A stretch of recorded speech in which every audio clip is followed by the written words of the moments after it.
So, did they eventually start asking around? The investigators, the inquisitive, the folks who believed they might discover what happened to you by delving into your history.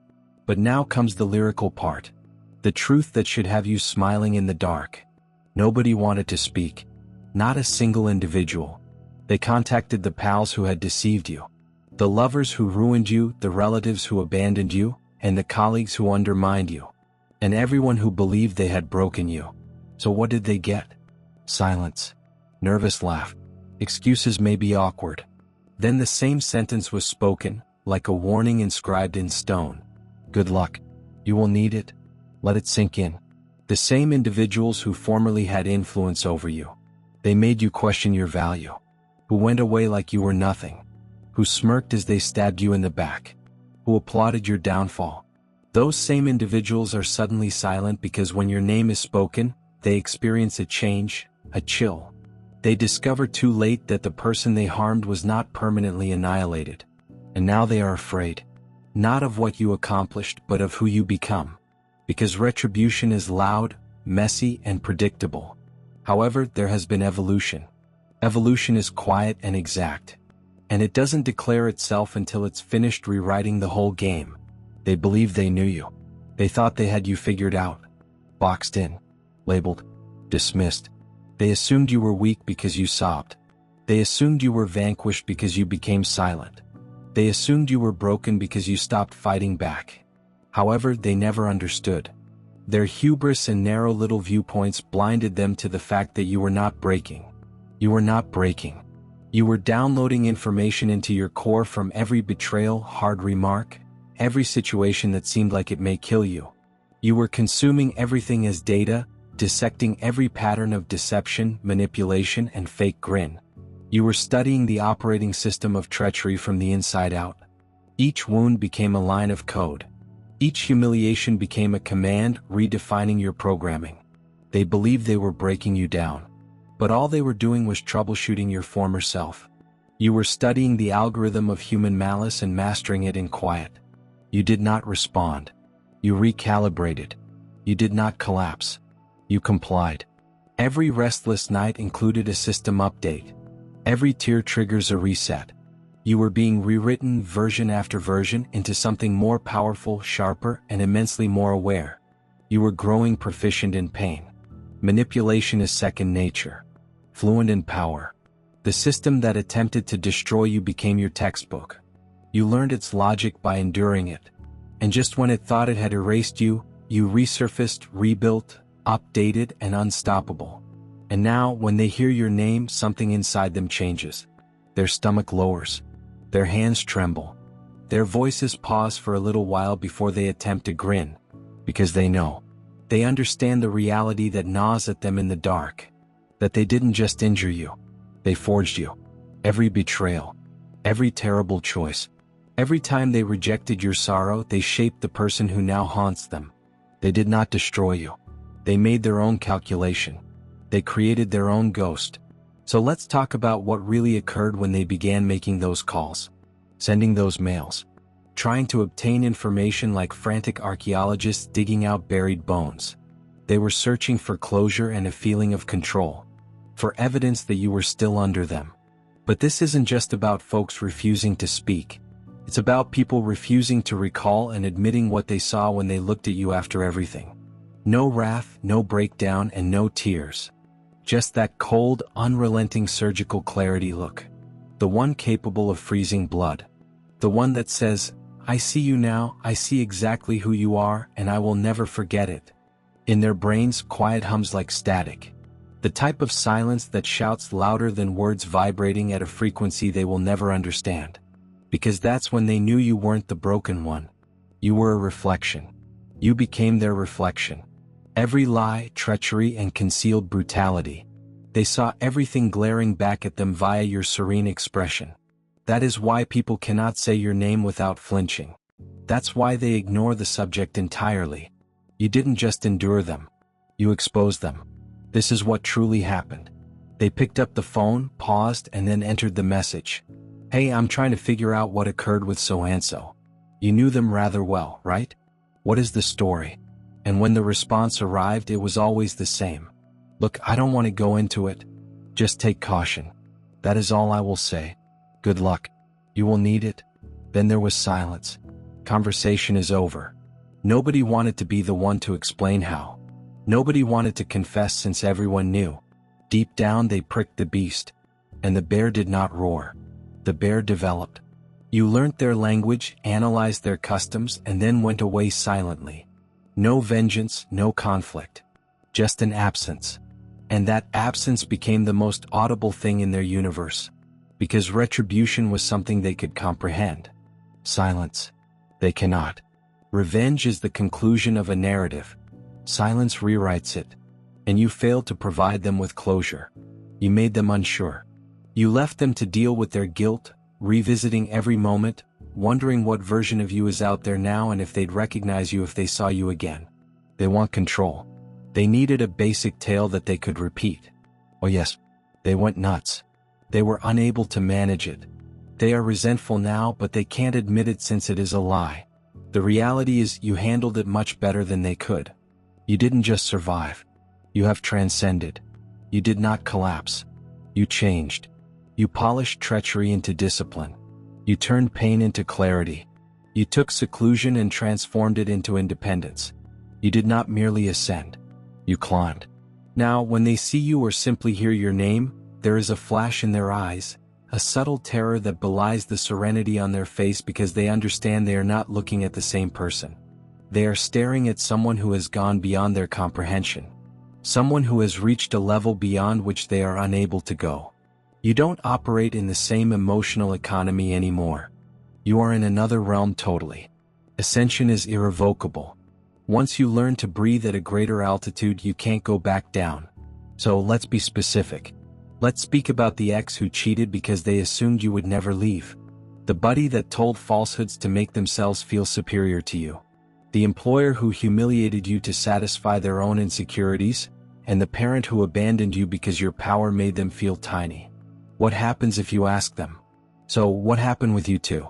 Their throats stiffen and their gaze change. Because how can you explain that you harmed someone who did not deserve it? Instead of breaking, they grew into something that cannot be defined. You do not.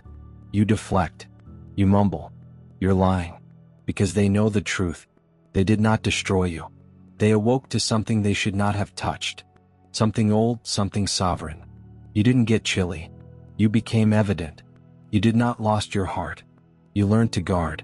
You did not gotten distant. You become scarce. And the rarity is what scares them the most. Because you are no longer something they can control, manipulate, or undermine.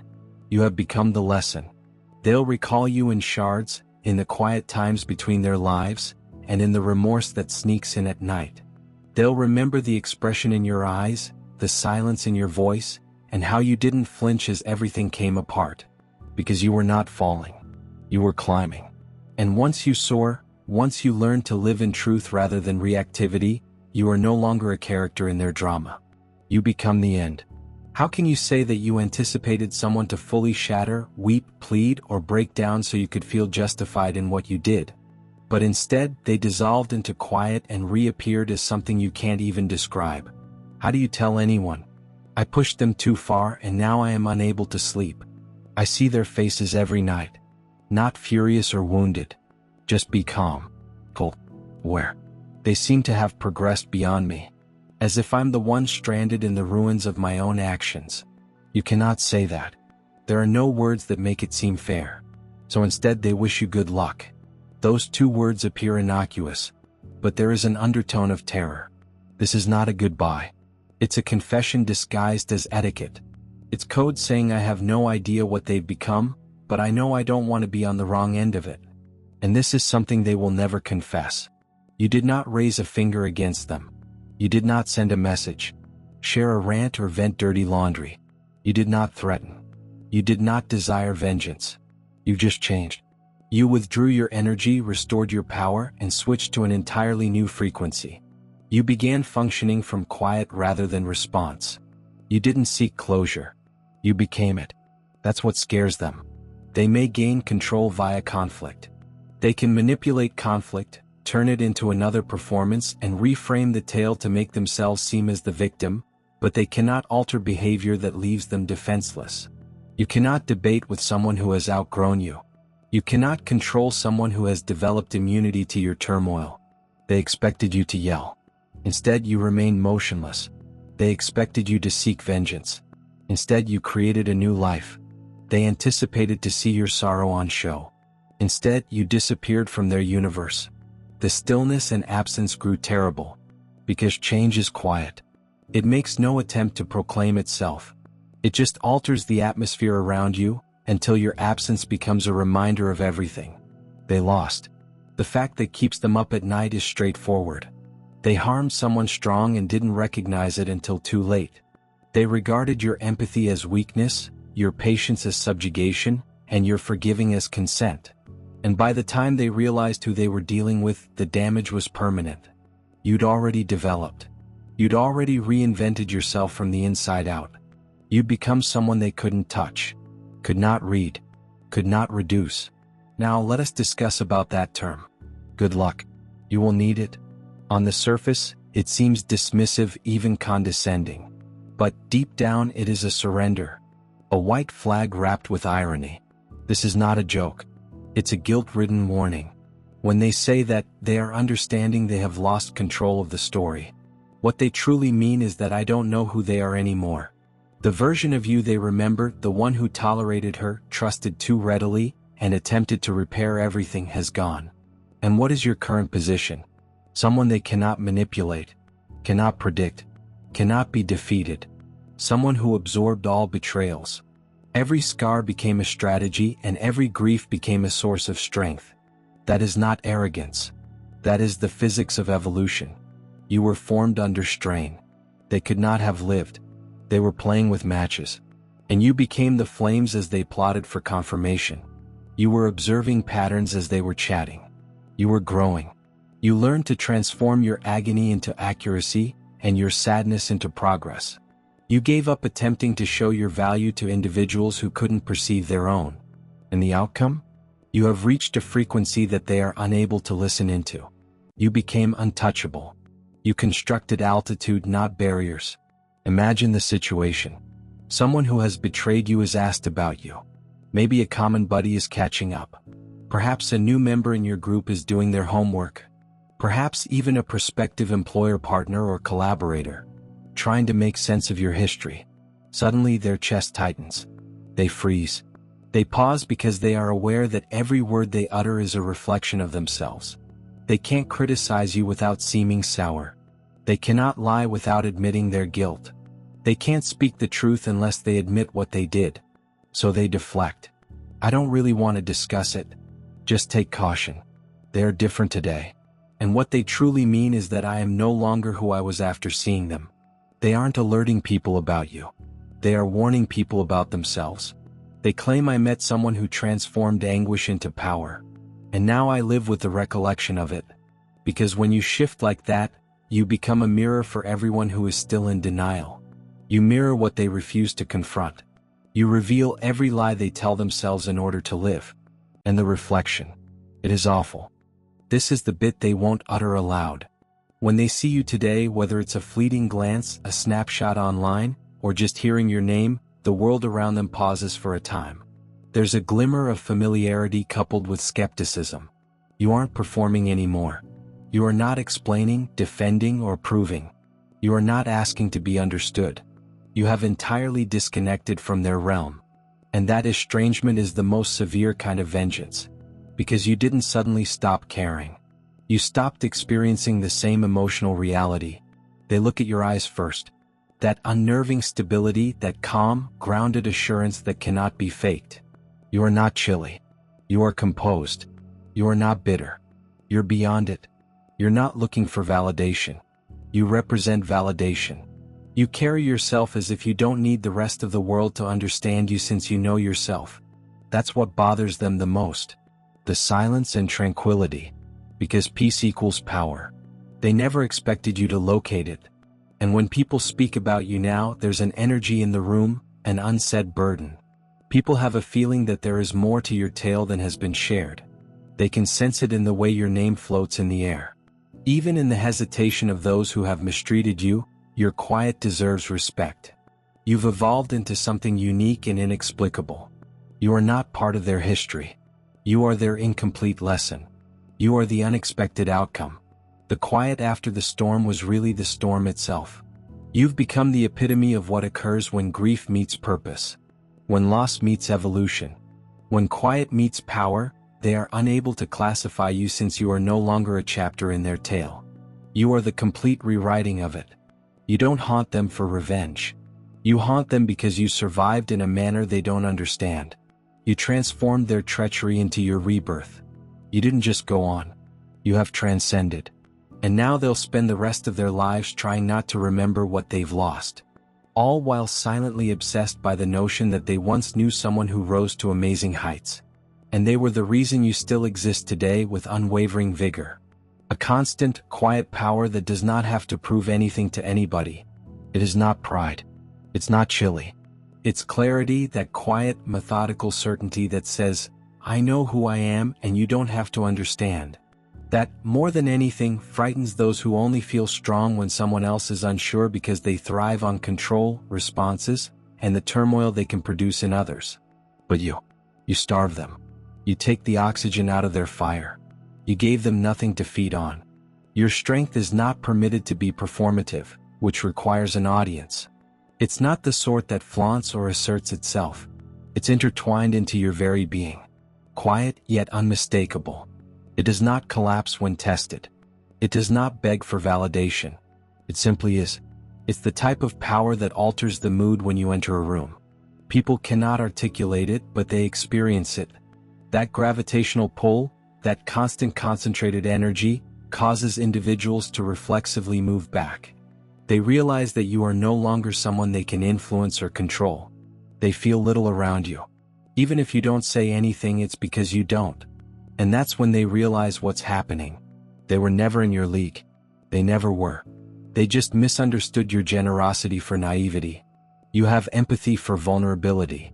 Your patience in awaiting permission. They didn't comprehend your quiet was not capitulation.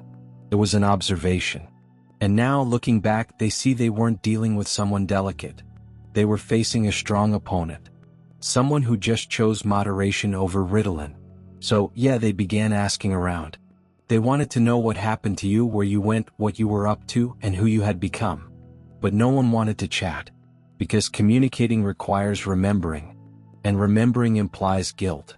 It entails accepting the fact that they harmed someone extraordinary while convincing themselves that person was throwaway. They shattered something precious and labeled it weakness. They disregarded something priceless, telling themselves it was unimportant. And now they are left with the nothingness, not the result of your vengeance. You never needed retribution, only the result of their own emptiness. You did not just vanish when you departed or were quiet. You carried something with you. You took the light. They took advantage of your presence, the warmth of your attention, and the affirmation that made them feel valuable. You removed the version of yourself that they assumed would always be accessible, and now they are left with a hollow echo of what they previously had. They go through your previous messages, revisit memories, and attempt to persuade themselves they made the correct decision. But the quiet suggests otherwise. The stillness is terrible. It accompanies people throughout talks, relationships, and even when they sleep. This is the sound of regret. Let's go further into what really scares them. It isn't the reasoning or the conclusion. They've made peace with them in their own thoughts. What disturbs them are the little details.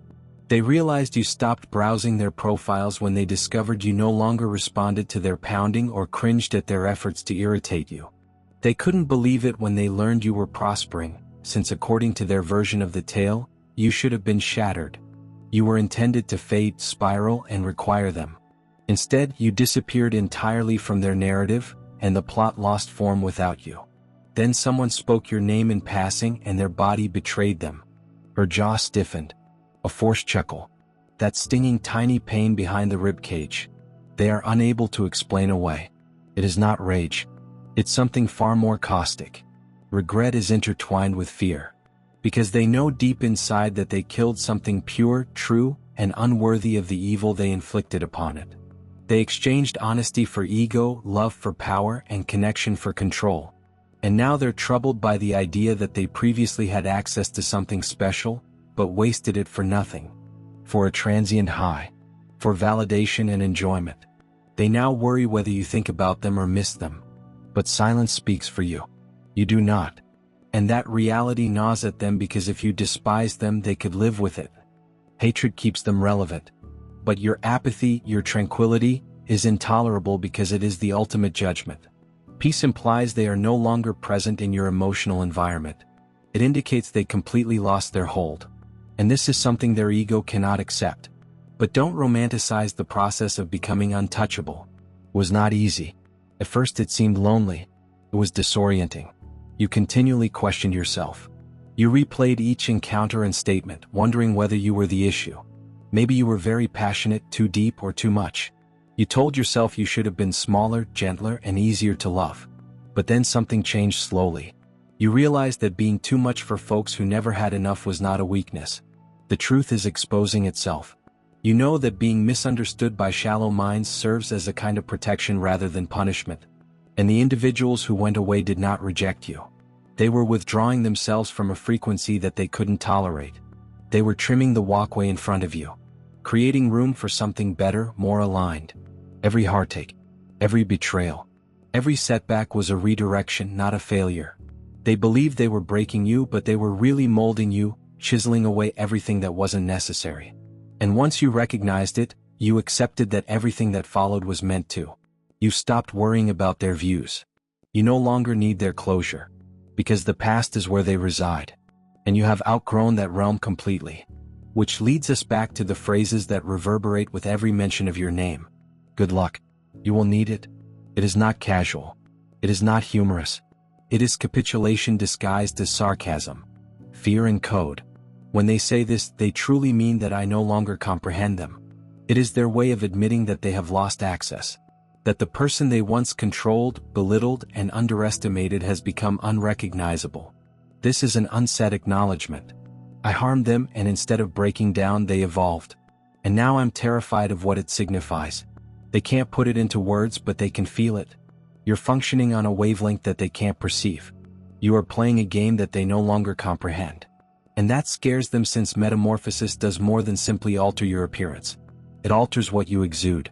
They can't guess who you are now. Cannot label. Cannot be diminished. Here is the truth. Revenge is simple. Revenge is a response. It is predictable. It assigns them a role in your story. Something to fight against. An explanation for their guilt. See, I was correct about them. But transformation takes that away from them. It leaves them with nothing. There is no closure, defense, or story to hold to.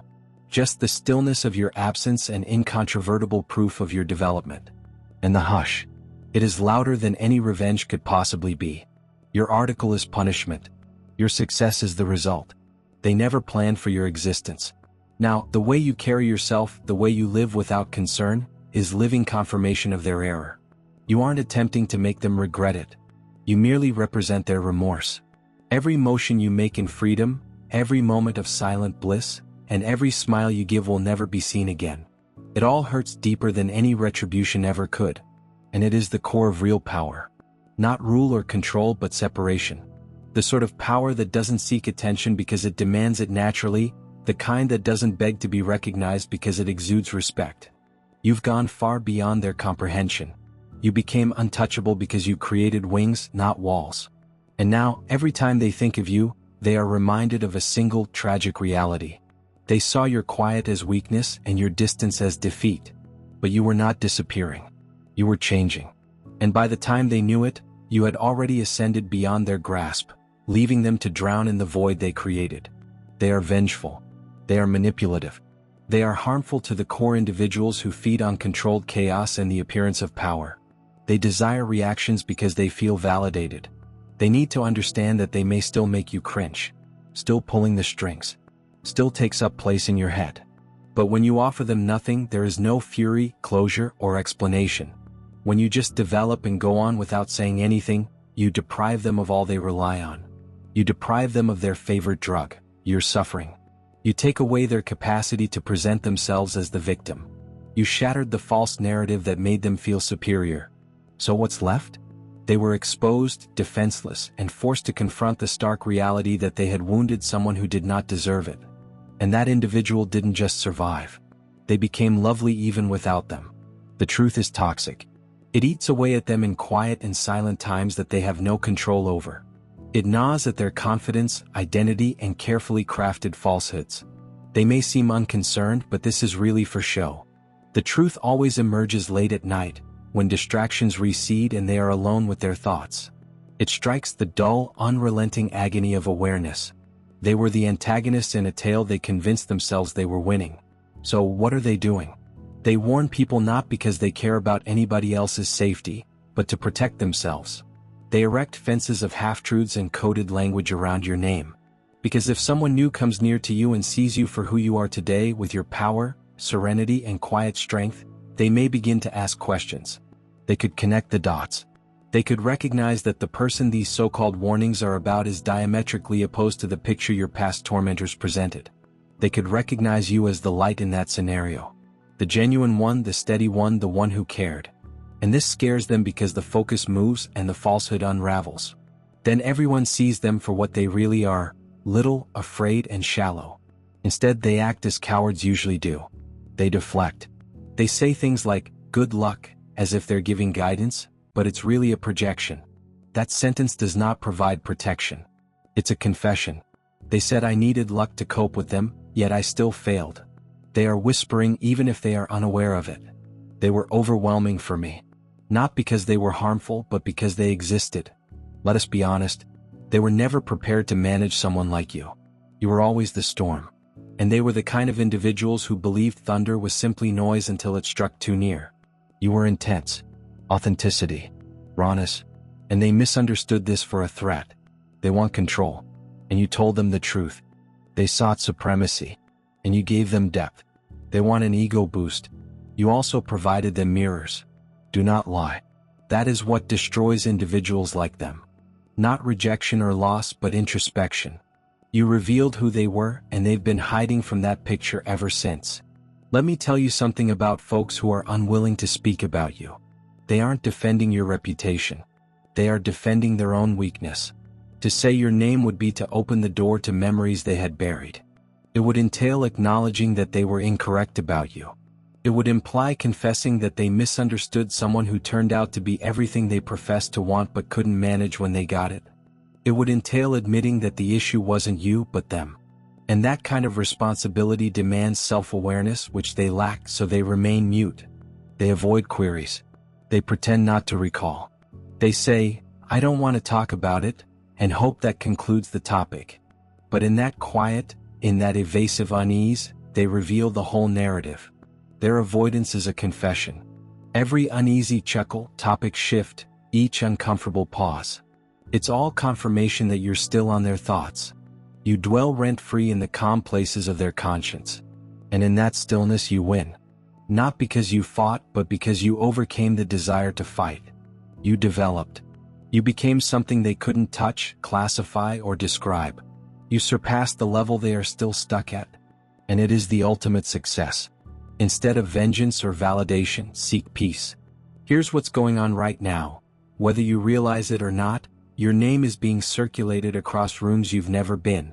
It is being whispered in conversations that you will never hear. People are intrigued about who you are becoming. And every time your name appears, there's the same hesitancy, flare of tension, and subtle uneasiness because you've transformed into something undefinable. You are not the frail version people remember. You are not the injured person they fled from. You are something else totally, something they cannot describe. You've become the kind of person that makes people think before speaking. The type of enthusiasm that lasts long after you leave the place. You have become a symbol of what change looks like. What happens when grief refines rather than destroys you? You cause others to doubt themselves. You make them reconsider the way they treated you. What they stated was what they believed. You leave them wondering what they might have been if they had your perseverance, patience, and strength, and the truth that burns in their breast is this. They had the opportunity. They had front row seats to something uncommon and authentic. They were in the company of someone special, and they squandered it for attention, ego, control, and the appearance of victory. And now they bear that consciousness as a burden. Because once you realize you've ruined something pure and true, there's no going back. That type of remorse does not vanish. It festers. Meanwhile, you're out here roaming freely, unbothered and unattached. You've disengaged from the full story. You no longer exist in response to anybody. You do not need their apologies, closure, or acknowledgement. You are now responsible for your own validation. You are your own house. And, despite spending their days trying not to care, appearing to be unaffected, they are still looking over their shoulders because they know the reality. They will never admit that you were never theirs to shatter. They cannot copy your energy, replace your presence, or restore what they have destroyed. So they attempt to modify the tale to make themselves seem less horrible. But deep down they know the outcome. They've lost something priceless. They lost someone who could have given them everything. They will spend the rest of their lives attempting to fill that emptiness with noise, diversion, and denial. But nothing will ever compare, since you don't just go on. You develop in quiet. You become live evidence that suffering is not destructive. It transforms. And it is something they will never comprehend. You didn't win via vengeance. You did not win by proving them incorrect. You triumphed because you outgrew the battlefield. You won by walking away and not looking back. You won by becoming someone they never imagined. You would become impenetrable, unshakable, and unstoppable. You won by living well. By living free. By refusing to let their wrongdoing determine your future. And now, every time they hear your name, when someone discusses what you're up to, or when they see how serene you've become, it hurts. It burns because you are no longer the tale being told. You tell them that they have lost the finest thing that has ever occurred to them. You've become the ghost that doesn't haunt, but rather serves as evidence that you can't ruin something that was never reliant on your approval. You were always the storm. They were just standing too near when the thunder struck, mistaking your strength for danger when it was really elegance in action. Let them inquire. Allow them dig. The reality is simple. You are not the person they broke. You are the phoenix that sprung from their ashes. They never saw the storm coming. Everyone says, "Good luck, you'll need it." This is not a warning about you. It's a confession that they encountered something remarkable but did not know it until it was gone. They keep looking for a sign. But you've left for good. No closure, no return. You are not performing. You are healing. You are living it. Your stillness, absence, and tranquility. Everything irritates them because it demonstrates they are no longer important. You didn't get chilly. You became evident. You gave up fighting for those who had never fought for you. You didn't need vengeance. You developed. And now they are plagued by a single fact. They attempted to shatter you, but you proved indestructible. They attempted to quiet you, but you became unmistakable. They attempted to destroy you, but you became invincible. That's all for today, dear Father. I pray for the development of my faith. Please let me believe you even when there is no tangible proof. Let me believe in your eternal presence, knowing that you will never hurt me. I realize that your intentions for me are ones of success rather than harm, in order to provide me with a bright future. Thank you, kind and everlasting Father, for always hearing my voice. I give this prayer to you in Jesus' name. Amen. Thank you, Jesus, for your love and provisions.